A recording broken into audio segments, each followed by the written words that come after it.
In May 1943, high above the French countryside in northern France, General Adolphe Galland guided his Messerschmitt Bf 109 into a steep climbing turn, chasing what appeared to be an effortless target. The American plane looked ridiculously heavy and awkward, moving through the sky like a bulky farm animal. German pilots had nicknamed it the flying milk bottle, treating it like a bad joke compared to their sleek, dangerous war machines. Galland prepared to shoot, ready to add one more victory to his already remarkable record of more than 100 enemy planes destroyed. Then something unbelievable occurred. The American plane, which everyone thought was slow and clumsy, suddenly flipped upside down and dropped. This wasn't a frightened escape dive, but a carefully controlled high-speed drop that brought it from 25,000 feet down to almost ground level in just seconds. Galland attempted to chase it, forcing his 109 into a steep dive, but almost immediately his flight controls started becoming stiff. His plane, which flew beautifully during turning battles, became slow and hard to handle at these high speeds. When he finally leveled out from the dive, the American fighter had disappeared. Just gone. Galland flew back to his airfield, deeply troubled. He'd been fighting air battles since the Spanish Civil War. He'd gone against Britain's finest pilots during the Battle of Britain. Throughout all those years of combat, he'd never seen anything like this. That same evening, Galland wrote a thorough report. The American P-47 Thunderbolt wasn't the laughable plane his pilots thought it was. It was quick, maybe even quicker, than the 109 when flying straight and level at high altitudes. It carried heavy weapons with 8 50 caliber machine guns that could rip apart a German fighter in moments. Most troubling of all, it appeared to be almost impossible to destroy. Other units were reporting that P-47s were flying home after, taking damage that would have destroyed any German aircraft. Galland's assessment was clear and direct. The P-47 was a dangerous enemy. German Air Force tactics needed to be changed right away. German flyers could no longer count on the advantage they'd had during the war's early years. If they attempted to battle the P-47 using traditional dogfighting methods, they would be killed. He submitted the report through his command chain to Reich Marshal Hermann Göring, who led the Luftwaffe and was Nazi Germany's second most powerful leader. Galland anticipated quick action, maybe orders to spread new tactical instructions, perhaps permission to speed up work on new German fighters to match this threat. Instead, he received silence, followed a week later by orders to come to Göring's headquarters. What happened next was among the strangest and most frustrating conversations in Galland's entire military career, marking the start of his change from obedient officer to internal rebel, someone who would spend the war's remaining time desperately attempting to rescue the Luftwaffe from its own leadership's foolishness and fantasy. Hermann Göring had become by 1943 a mockery of what he once was. Previously, a celebrated world, war-flying hero and inspiring commander, he had turned into a conceited, dishonest, drug-dependent tyrant. His luxurious way of living, his fixation on stealing artwork from conquered lands, and his unwillingness to believe any facts that challenged his views had made him a problem. However, he remained Hitler's oldest and most faithful friend, making his position secure. When Galland reached Göring's mansion, he waited for hours. When the Reich Marshal eventually showed up, he was in a terrible mood. The strategic bombing attacks by American and British forces were getting worse. German cities were being hammered, day and night, and Göring, who had publicly promised that enemy bombs would never strike German territory, felt enormous pressure. Galland started his presentation. He explained his encounter with the P-47. He showed intelligence reports from combat units. He shared the technical details as much as they could figure out. Speed, weapons, climbing ability, operating distance. Everything indicated the identical answer. The P-47 was a powerful adversary, and the Luftwaffe had to change immediately. Göring listened, his face turning increasingly red with every word. After Galland concluded, a long, uncomfortable silence followed. Then Göring erupted. "This is defeatist lies," he yelled. "The Americans don't know how to make airplanes. They're excellent at making refrigerators and razors, but fighters, impossible." Galland attempted to interrupt with additional proof, but Göring stopped him. The whole report, he announced, was American psychological tricks meant to break down German pilot morale. The P-47 was a rough, bulky machine constructed by a country of merchants and mixed peoples. It might appear scary, but when facing Germany's superior flyers, it would be eliminated from the sky. Galland, selecting his words carefully, mentioned that he personally had fought the P-47, that he had witnessed its abilities directly, that it wasn't propaganda, but real, observable fact. This was an error. Göring's face changed from red to dark purple. "Are you challenging my thinking, General?" he demanded. "Are you saying that I, who led fighters in the Great War, don't comprehend air combat?" Galland understood he was in risky territory. In Hitler's Germany, arguing with a higher officer, particularly someone as powerful and vengeful as Göring, could be deadly. Nevertheless, he continued, "Reich Marshal, I'm just reporting what I've seen. The P-47 is a serious danger. If we don't change our methods, we'll experience needless casualties." Göring dismissed him with a wave. "You're too worried, Galland. The Luftwaffe cannot be beaten. We possess the finest aircraft, the finest pilots, the finest strategies. These American bombers and their protection planes are brief problems. When our new jets start flying, we'll sweep them from the skies. Now I have more urgent business. Go." Galland departed the meeting feeling stunned and furious. He had shown facts, solid information from combat situations, and been treated as though he were an overreacting child. But Göring's behavior wasn't unusual. It was common throughout Nazi leadership. The belief in German racial and technological greatness had built a mental barrier that facts couldn't break through. The Americans were inferior. Therefore, everything they built had to be inferior. It was backward reasoning that couldn't be touched by evidence. And Galland understood with a sinking feeling that this false belief would kill thousands of German soldiers. During the months after that terrible meeting, Galland witnessed his deepest worries become reality. The P-47 Thunderbolts, protecting American bomber groups, started showing up in constantly growing numbers, and they were destroying Luftwaffe fighters. The methods that had succeeded against RAF Spitfires and Hurricanes were proving fatal against the Thunderbolt. German pilots trained in turning dogfights would attack the P-47s at middle heights. The Americans, using their boom and zoom strategy, would reject the fight. Instead, they would climb to 30,000 feet or higher, where the P-47's turbo-supercharged engine provided crushing superiority. From that height, the Thunderbolts would plunge onto German groups with frightening velocity. The assault would last mere seconds. A lightning-fast pass, 850 caliber machine guns firing, and then the P-47 would climb back to altitude before German pilots could respond. If a German fighter attempted to chase the Thunderbolt into the dive, he'd discover his controls stiffening, his plane becoming unresponsive at high velocity. By the time he recovered, the American was already back up high, prepared for another strike. It was a type of battle the Luftwaffe couldn't counter. The German fighters, designed for nimbleness and turning ability, were being methodically eliminated by an opponent who wouldn't battle on German terms. The casualty numbers were disastrous.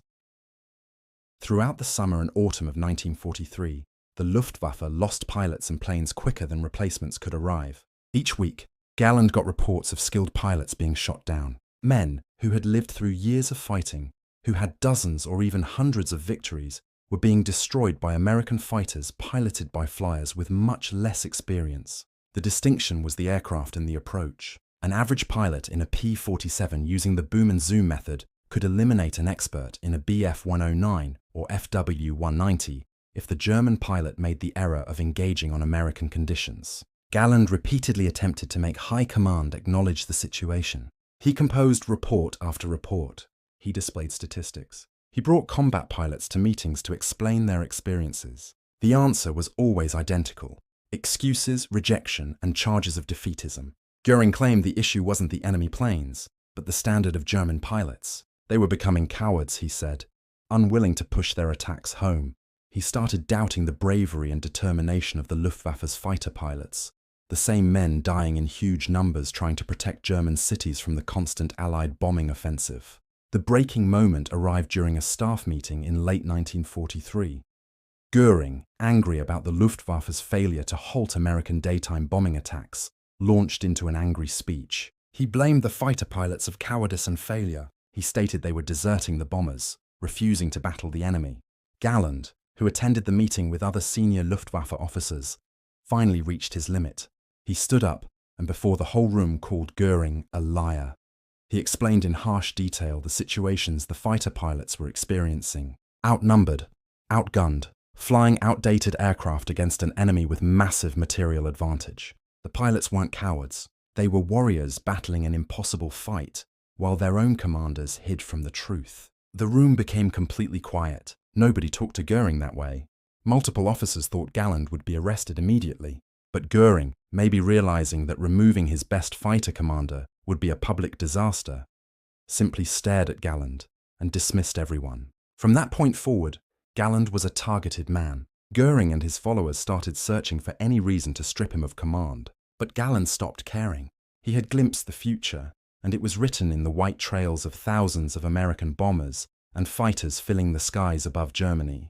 The Luftwaffe was finished not because it lacked courageous men, but because it was commanded by idiots and extremists. In February 1944, Galland's darkest warnings became reality in the most crushing way possible. The Allies started Operation Argument, later called Big Week. It was a coordinated, enormous attack on the German airplane industry designed to gain complete air control before the planned invasion of France. For 6 days, waves of American B-17 and B-24 bombers, protected by massive groups of P-47 Thunderbolts, P-38 Lightnings, and the new P-51 Mustangs hammered aircraft factories throughout Germany and occupied Europe. The Luftwaffe rose to defend, throwing every available fighter into combat. It was precisely what the Americans hoped for. The fighting was like the apocalypse. On just the first day, the Luftwaffe sent over 200 missions against the American formations. The German pilots showed bravery, pushing their attacks with suicidal commitment. But they were battling an enemy they simply couldn't beat. The P-47s flying high protection dove on the German groups with brutal effectiveness. The Thunderbolt's 850 caliber machine guns created a barrier of lead that tore apart the lightly constructed German fighters. A single burst could rip the wing off a Bf-109. A 2-second burst could set an FW-190 on fire, and the P-47s themselves appeared nearly impossible to destroy. German pilots reported shooting cannon fire into the huge American fighters, watching hits connect, and staring in shock as the P-47s just absorbed the punishment and continued fighting. Galland personally flew multiple missions during Big Week, leading from the front like he always did. On the third day, he fought a group of P-47s escorting bombers over Brunswick. His wingman was killed in the first attack. Galland himself barely escaped death when a Thunderbolt came from nowhere, its guns tearing through his left wing. He managed to break away and escape, but it was close. That night, looking at his damaged plane, Galland counted more than 30 50 caliber bullet holes. If just one of those rounds had struck the fuel tank or the cooling system of his liquid-cooled engine, he would have died. The understanding was sobering. He was among the world's best fighter pilots, flying with over 15 years of combat experience. And he had almost died from an American pilot he never saw coming. By Big Week's end, the numbers were terrible for Germany. The Luftwaffe had lost over 350 fighters and nearly 100 bombers. More critically, they had lost over 250 pilots, many of them skilled veterans who couldn't be replaced. The German aircraft industry had received a devastating blow. Factories producing fighter aircraft, engines and parts had been destroyed or badly damaged. Recovery would take months Germany didn't possess. The Americans, in contrast, had lost about 250 bombers and fewer than 30 fighters, and every single loss would be replaced within weeks. The production flow from American factories was endless.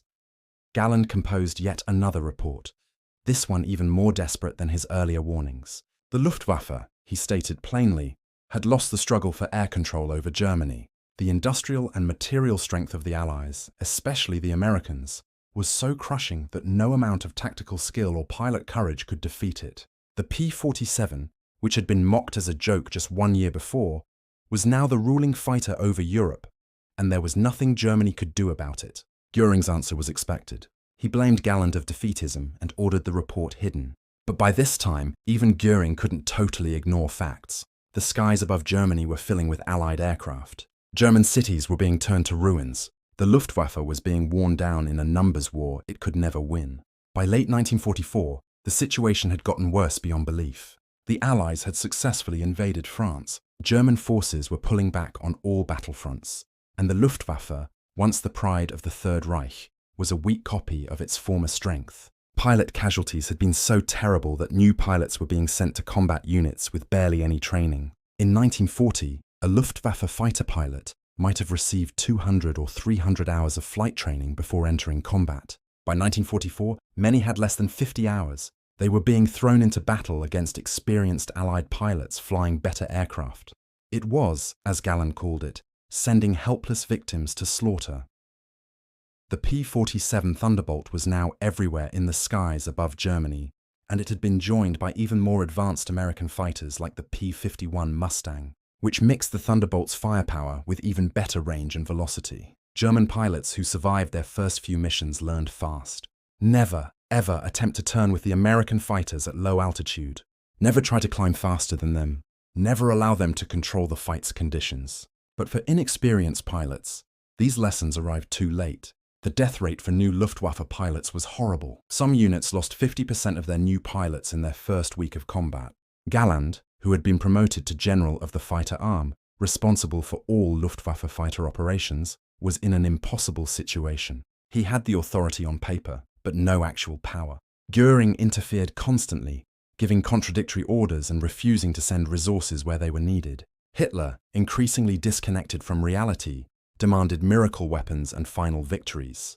Galland was expected to defend German airspace with an ever-shrinking force of poorly trained pilots flying aircraft that were beaten by the enemy. In November 1944, Galland did something never done before. He organized what became known as the Fighter Pilots' Revolt. Along with several other senior fighter commanders, he wrote a letter directly to Göring demanding changes. The letter was direct to the point of rebellion.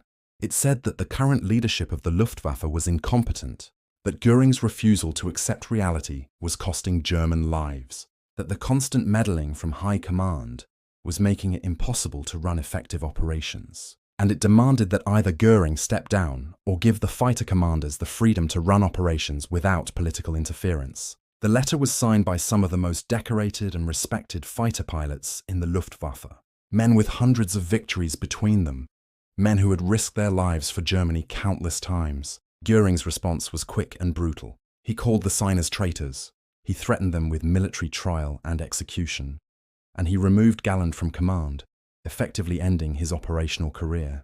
Galland was crushed but not shocked. He had understood the dangers, but he and his fellow pilots had reached a point where they could no longer stay quiet. Too many good men were dying because of worthless leadership. Too many falsehoods were being told to the German people about the war's state. Someone needed to speak the truth, even if it meant destroying their career. Galland was placed under house arrest, banned from flying combat missions. For a man who had lived and breathed aerial combat his entire adult life, it was like dying. He sat in his quarters, hearing the reports of Allied bombers crushing German cities, understanding that the Luftwaffe was being systematically destroyed, powerless to do anything. In the war's final months, Germany was falling apart. The Soviets were pushing in from the east, the Americans and British from the west. German cities were in ruins, the economy was broken, and the Luftwaffe, what remained of it, was flying on fumes, literally. Fuel was so limited that training flights had been almost completely stopped. New pilots were being sent to combat with virtually no preparation. In a final desperate gamble, Galland was permitted to form an elite unit, Jagdverband 44, equipped with the revolutionary Me-262 jet fighter. The Me-262 was in many ways the aircraft Germany should have had 2 years earlier. It was fast, over 100 mph faster than any Allied fighter. It was heavily armed. In the hands of an experienced pilot, it was lethal. But it was too little, too late. Germany was out of fuel, out of time, and out of pilots. Galland's unit flew a handful of missions, achieving some success, but it was meaningless in the overall strategic picture. The war was over. Germany had lost, and the Luftwaffe, once the most powerful air force in the world, had been wiped out. When Germany gave itself up on May 8, 1945, Galland, like countless other Luftwaffe military personnel, went into custody with the winning side. During careful questioning sessions, Allied intelligence officials explored the war military tactics, and the state of Luftwaffe command with him at considerable length. Galland responded with complete honesty and no reservations. He went into detail about Goering's poor judgment, the way Hitler repeatedly interfered with operations, and the serious issues with how truth was handled throughout Nazi leadership. When intelligence officials brought up the specific subject of the P-47 Thunderbolt, Galland's judgment came across with undeniable force. In his view, it ranked among the war's superior aircraft. He revealed that the Luftwaffe had made a serious misjudgment about it. Nazi leadership had written off the American machine as nothing more than low-quality American construction. Yet it was the opposite. It possessed impressive speed, exceptional durability, tremendous firepower capacity, and was constructed in such enormous quantities that Germany simply lacked the capability to match. Pilots operating it came with strong preparation and considerable discipline. They fully grasped what the plane did well and what it couldn't do well. Starting in 1944, running into a group of P-47s represented certain destruction for German pilots who lacked extensive experience. American intelligence personnel kept pushing with difficult questions. The core issue was straightforward. How could German decision-makers have overlooked such an evident hazard so long ago? Galland gave a sharp response with a tone of sadness. Reality had no place in their thinking, he conveyed. They held on to German superiority the way believers hold on to religious conviction. Any information that went against those convictions got rejected as fabrication or cowardly behavior. I made numerous warning attempts. I repeated those attempts over and over, he said. But telling uncomfortable facts in the Third Reich meant being branded a traitor. Once the accounting was completely done, records displayed a picture showing Germany's complete failure in air warfare. The Americans had manufactured just over 15,600 P-47 Thunderbolts throughout the war. At the peak of manufacturing, a fresh Thunderbolt came off the construction line every single hour without stopping. Germany, in spite of its well-publicized technical expertise, created roughly 36,000 single-engine combat aircraft across all variations throughout the complete war, not just P-47s. In addition, German manufacturing kept getting interrupted by Allied bombing campaigns. The Americans, shielded by two broad oceans, could keep producing aircraft in perfect safety. The combat victory tallies revealed comparable conclusions. During 1943, when the P-47 started participating in significant combat, German and American pilots were roughly equal in how many planes they shot down. Nevertheless, by 1944, Thunderbolt pilots were bringing down enemy aircraft at rates of 4 or even 5 to 1. This massive gap existed for several interconnected causes. Pilots from America received superior instruction. They flew aircraft that outperformed German planes. They benefited from superior organizational structures and supplies. The elimination rate for Luftwaffe pilots grew unbearable. In just 1944, Germany experienced over 13,000 air personnel killed, hurt, or unaccounted for. This number surpassed the combined strength of all fighter pilots the Luftwaffe possessed before the war started. And these missing pilots couldn't be substituted. The educational system for new pilots had deteriorated completely. Gas shortages meant new fighters got only minimal practice hours. The veteran fighters, personalities like Galland with hundreds of victories, couldn't be in multiple locations at the same time. They gradually wore down fighting in a numbers competition Germany couldn't possibly succeed at. The P-47 served as the pointed end of that offensive. Together with the P-51 Mustang, it dismantled the Luftwaffe systematically. Instead of crushing the enemy in a grand dramatic confrontation, they did it with unforgiving, relentless attrition. American bombers escorted by Thunderbolts pounded German towns into rubble. Fighters from Germany fell in 100-unit batches, then 1,000-unit batches. Germany's capacity for producing goods, currently overwhelmed by maintaining two opposite military campaigns, gradually fell apart completely. The P-47 equally demonstrated exceptional skill in ground assault operations. As the Luftwaffe stopped presenting a genuine challenge, the aircraft took on this role with increasing regularity. When the final months of combat rolled around, P-47s ranged throughout German territory and lands it had captured, destroying rail transport, armored vehicles, truck columns, storage warehouses, and everything in motion. German military personnel experienced tremendous emotional impact. The distinctive noise created by the P-47's robust R-2800 motor turned into a symbol connected with dying from the atmosphere. German troops came to recognize that bright, cloudless days foretold destruction from above when fighter bombers, referred to as Jabos, hunted ground targets. Galland made it through the conflict and continued existing until 1996. As his life progressed after the war, he constructed social connections with numerous individuals from opposing sides, such as several American P-47 operators. He went to flight demonstrations, presented talks and seminars, and produced written materials about everything he personally lived through. Whenever interviewers asked him about the biggest decisions Germany got completely wrong in aerial warfare, his response kept consistent and unchanged. It always came back to one concept: excessive arrogance. We carried the conviction that we surpassed others, and that belief stopped us from seeing what actually existed. The United States wasn't designed to create high-performance aircraft in his perspective. They were a commercial society with small business owners and mechanics. Yet, they harnessed their production talents, their technical knowledge, and constructed a fighter matched perfectly to the combat situation they faced. Galland continued, and they produced it in volumes we could hardly conceive of. Galland's circumstances mirrored the journeys of similar personalities like Admiral Canaris and Albert Speer. These individuals recognized genuine situations.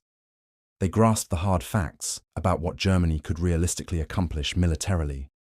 Yet the government structure imprisoned them inside a system in which accurate information came secondary. To ideological objectives, Canaris attempted spreading information concerning how powerful American industrial output was, but nobody paid attention to him.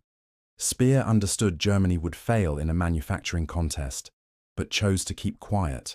Galland spotted the P-47 as a genuine military hazard and received the label of lacking courage. Every situation revealed an identical pattern. When Nazi decision-makers declined to recognize what was genuinely happening, they sealed Germany's ruin. The Nazi state rested on a foundation made of untrue statements.